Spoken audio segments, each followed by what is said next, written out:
Today's pool inspection, what we're going to be covering is how the routine works for a swimming pool and the major components that you're going to take a look at. Whenever you're doing a pool inspection, you're going to follow pretty much the same routine each and every time. That way you follow a routine and you're not going to miss anything. The main things we look at, or we're looking at the decking around the pool structure itself. Today we have a spa. We'll be evaluating the spa. And then we look at the life safety issues like the barrier around the pool and the electrical components, make sure they're properly GFCI protected. And then we'll also evaluate the motors, the plumbing system, and that type of stuff. So following a set routine is really important. So what I like to do on my routine is always start the inspection without the motor or equipment running. That way we're able to see the pool structure and pool surface itself. And then I just do a slow roll about every 10 feet. I stop, I take a look at the pool structure, pool surface again from that area. I move about another 10 feet and stop and do exactly the same thing. The big thing is while you're walking around, don't pass up any of the components while you're looking at it as well. So when you get to a skimmer, stop, take a look at the skimmer, and then move the 10 more feet and just keep working your way all the way around the pool. Once you've worked all the way around the pool, then you go to the pool equipment itself. You can start it up, make sure the life safety, the electrical is done correctly and there's no pool leaks. Then you want to walk around the pool a second time with all the pool equipment running. That way you can check to make sure your inlets and your outlets are all working correctly. Any specialty features like waterfalls or spas that are working as well. So what we'll do is kind of slowly take you around the pool at this point in time and show you the routine in action. So on today's pool inspection, we just want to pick a starting point and a stopping point. I picked this one just because this gives us a good fine line to be able to work around the pool. What you want to do is just slowly roll around the pool and take a look at it. I like picking about every 10 feet is what I do. That way I stop and I take another look at the pool from that angle as well. You'll be surprised what defects you might not see directly in front of it, but once you work at it or look at it from an angle, you're probably going to pick something else up you may have not been able to see, maybe because of shadows or the type of surface of the pool. As I start by just looking at the pool itself, I'm taking a look at the water line. Where does the water line finish inside the tile along the edge of the pool? And then I'm going to look all the way around the pool and I'm looking for consistency of the water line. Periodically you might find a pool that's a little bit out of level, maybe an inch, could be even 2 inches. But as long as the water's still getting into both the skimmers, there's nothing wrong with the pool structure that might be a little bit out of level. As I walk around, I'm going to look at the surface in front of me and across. I'm going to look at the coping. I'm going to look at the decking to make sure the deck is sloped away. There's no big cracks or anything in the decking. When I approach a skimmer, I go ahead and stop and take a look at the skimmer itself. What I'm looking for is making sure the skimmer lid is in good condition, that it's not going to catch toes or anything like that. And then we go ahead and pull open the skimmer basket. We're looking for the overall condition of the skimmer basket as well to make sure it's in good condition. Then we look down the skimmers. Just about all skimmers, if they're going to crack, they almost crack in the same exact location, and it's right as it comes into the skimmer and turns and goes into a circle, you're going to see cracks down the side of it. When you see cracks, it doesn't necessarily mean the skimmer needs to be replaced. They can just lower the water level a little bit and do a fiberglass patch down the side of it. The reason why you don't want leaks around the skimmer is because it gets the soil wet underneath and it creates an upheaval in the decking itself. So on this particular one, you're able to see that there's some previous cracks here. So this one is cracked and it has leaked in the past, and that's the reason for the crack. As we move about 10 feet over, I'm going to take a look at the coping again. I'm going to look at the coping seal between the deck and the coping, and it's a brand name, but it's called Deco Seal, and it's basically allows for expansion contraction but keeps the area sealed. The reason why you want this area sealed, so moisture doesn't get underneath the decking, upheave the deck, or even erode soil around the pool. So as you're walking around, you're looking at the coping, you're looking at the coping mortar, you stop and take another look at the pool, the water level from this angle, and then the pool surface itself. You want to look at the pool lights from afar. That way you can see if there's a water line inside the pool light as well. Sometimes these lights will still work, but they're gaining water and haven't tripped off the GFCI yet. As we roll around, basically just step another 10 feet and do the same exact thing as you walk all the way around. Most common area for cracks or anytime you have a change in the pool structure, so sometimes you have benches, you have seats, you have recessed, you have a like a beach area.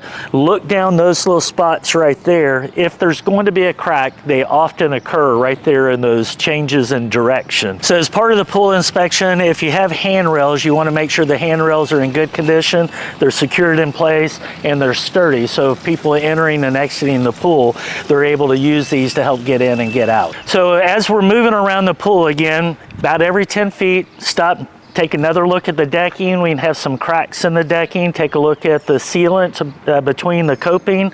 And then we have a little bit of mortar that could have some mortar improvement. Whenever we see gaps, we look at both sides. We want to just check to make sure that coping's not loose as well. As we go in, we just take another look at the pool surface again. Look all the way around. We're looking at the pool line. We're also looking at the tile from this side to see if there's any missing tile.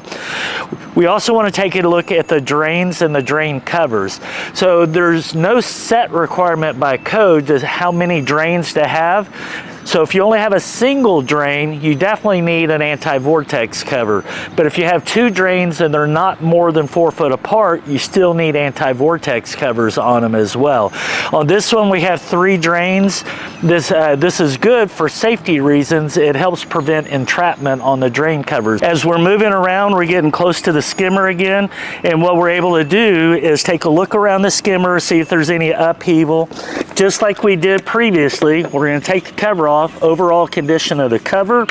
We're going to take the basket out, take a look at what's in if the basket's in good shape.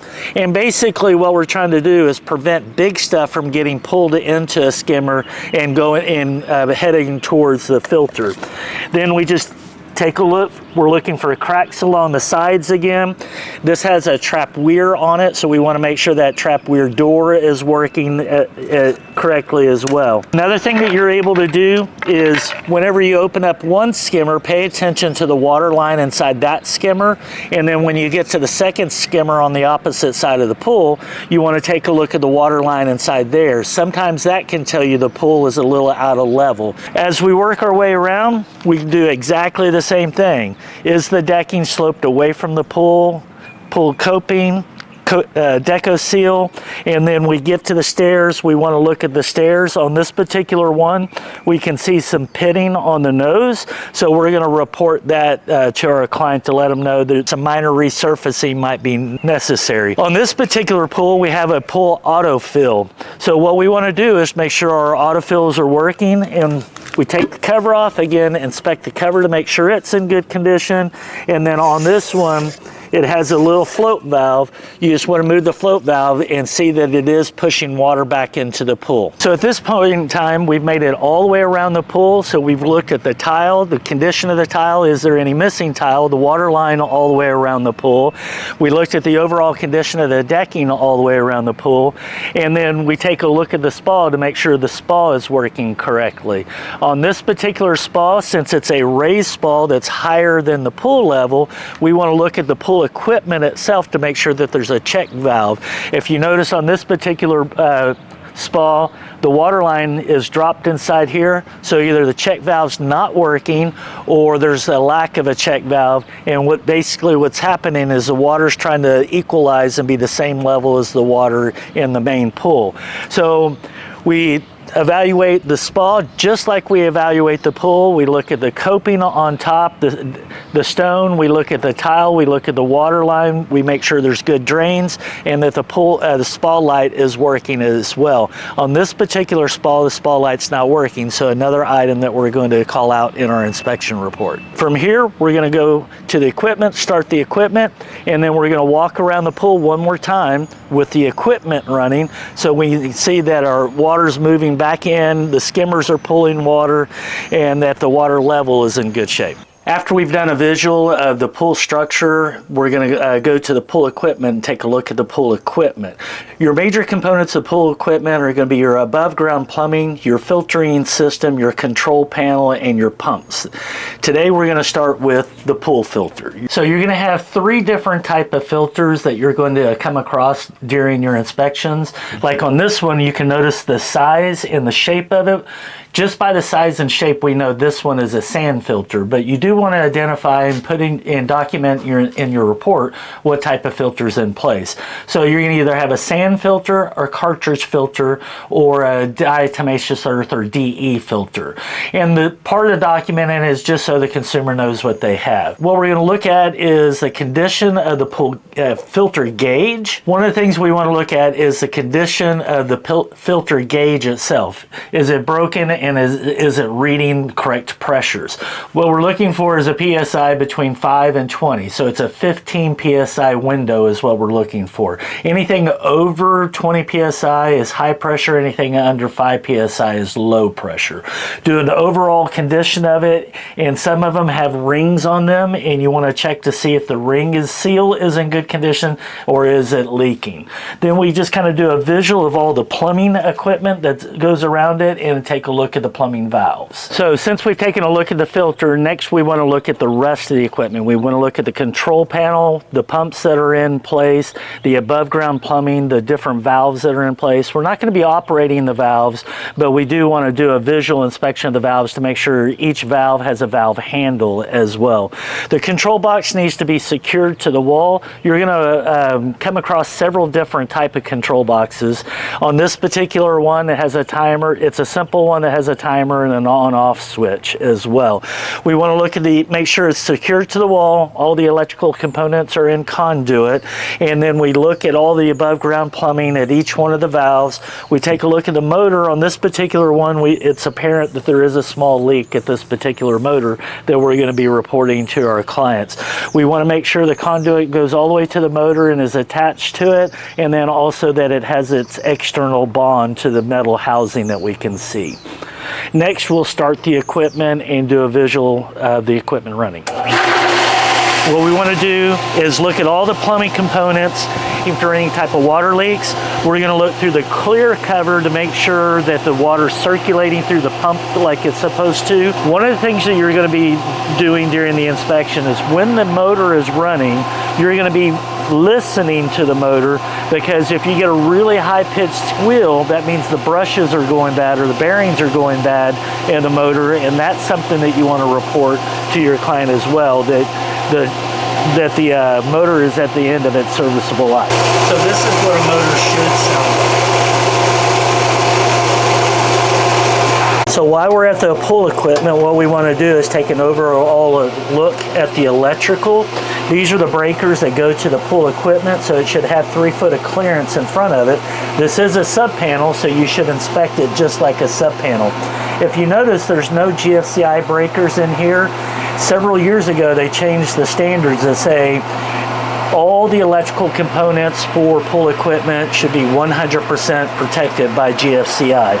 Not just the pool light, but also the pool motor. So you want to make sure all your equipment is secured in place. This one is a tall chlorinator. Since it's not secured down, it has the potential of falling over and breaking the lines and creating a water leak. This one being a community pool, we want to make sure that the pool barrier is intact and in good condition all the way around.